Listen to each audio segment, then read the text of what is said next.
1962 that Cameroon extended into Ambazonia, what they call the carte d'identité,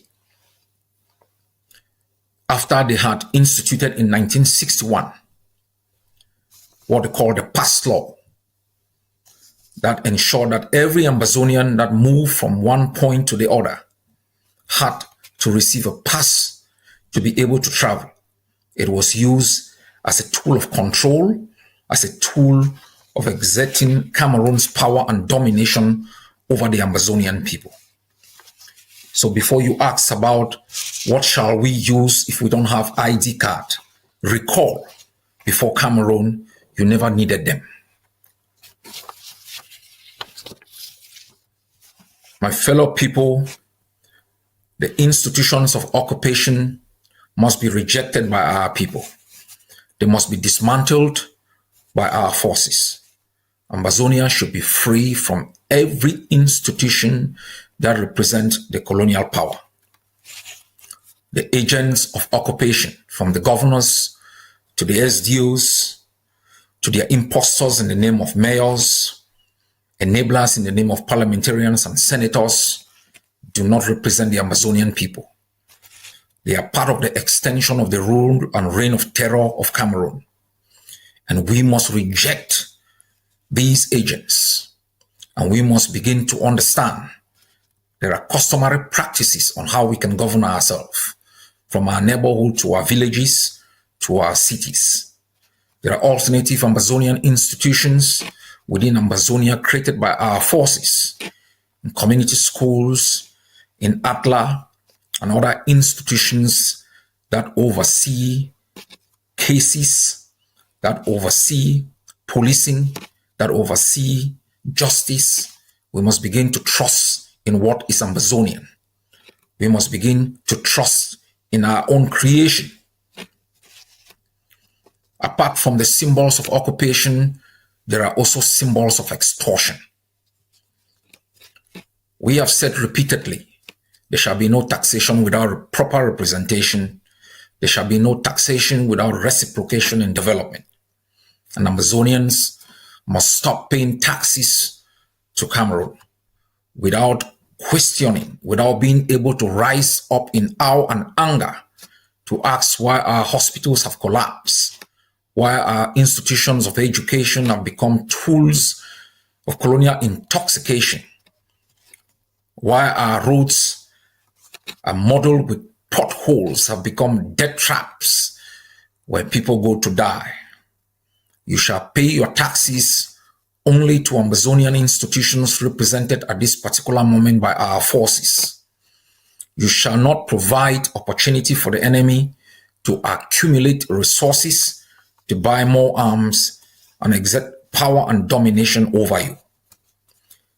These acts are acts of defiance, acts of rejection, and acts of self-governance. We shall not wait until we control all of our territory before we feel we are free.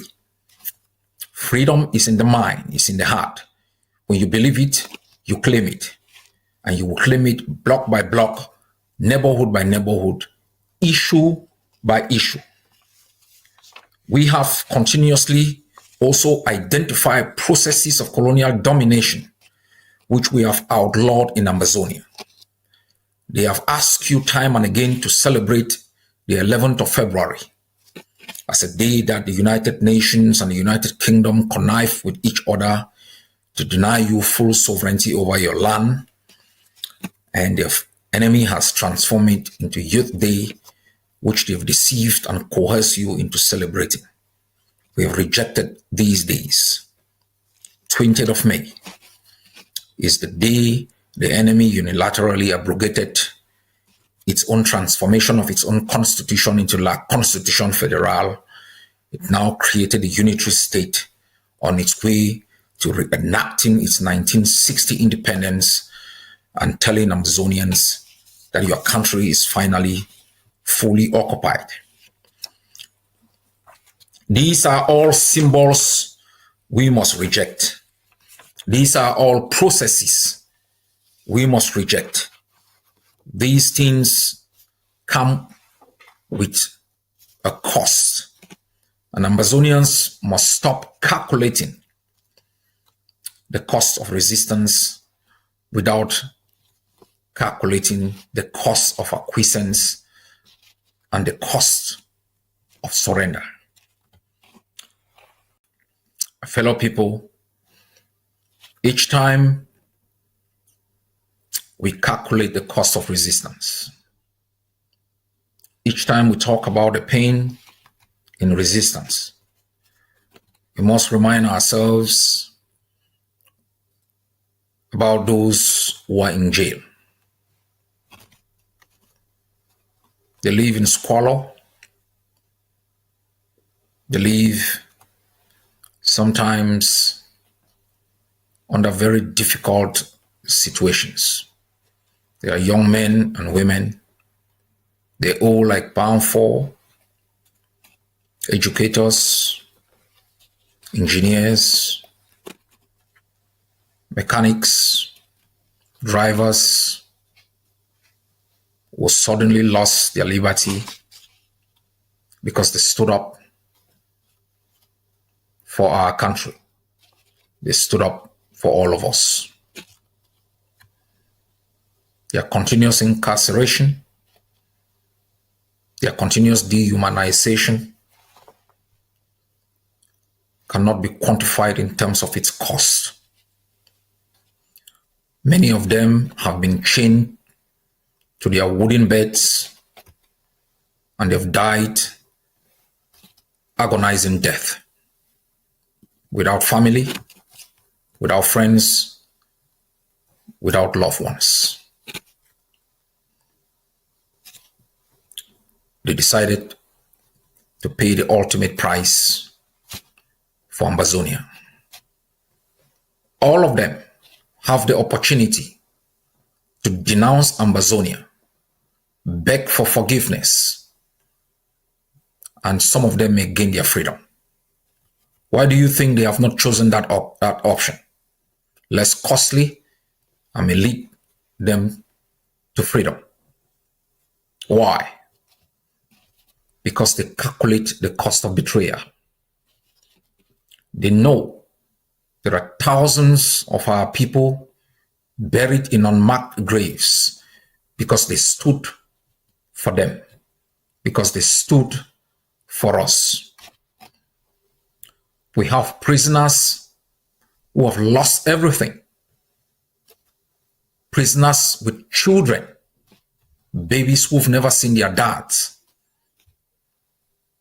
We have prisoners with old mothers, mothers dying slow death because they've lost their children in the hands of barbarians. We have husbands who've not set eyes on their wives for many years. They have not blinked. They have not compromised. They have not given up. Let's quantify the cost of that separation and compare it with the cost of resistance by people who basically live in our homeland.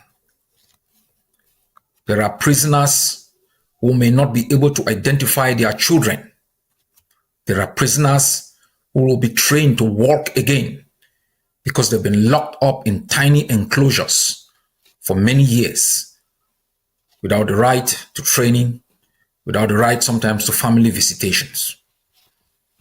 There are prisoners whose dignity has been wrapped in mud, taken away in the kinds of food that they eat, in the tiny spaces where they sleep, in the kinds of sanitation where they go to the toilet, going from weeks and weeks without shower. In the name of Ambazonia, they have not blinked. They have not calculated the cost of the loss of their liberty. They have not calculated the cost or even the loss of their lives. They've remained defiant, bent. They've organized lockdowns in jails. They've risen up in jail. They've spoken from jail. They have still screamed at the top of their voices in defiance of an enemy that had them in captivity. They have calculated the cost of freedom as against the cost of acquiescence to tyranny and oppression.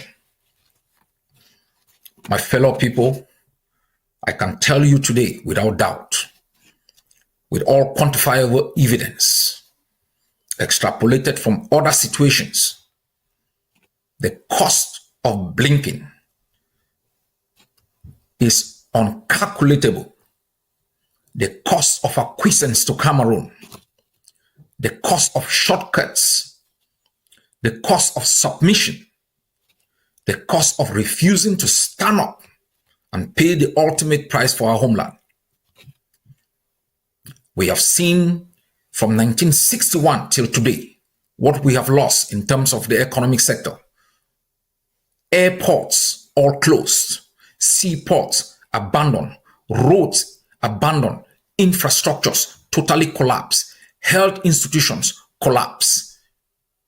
That is the cost this generation has to pay, because some people yesteryears asked us to calculate the cost of resistance as against the cost of acquiescence to tyranny and oppression.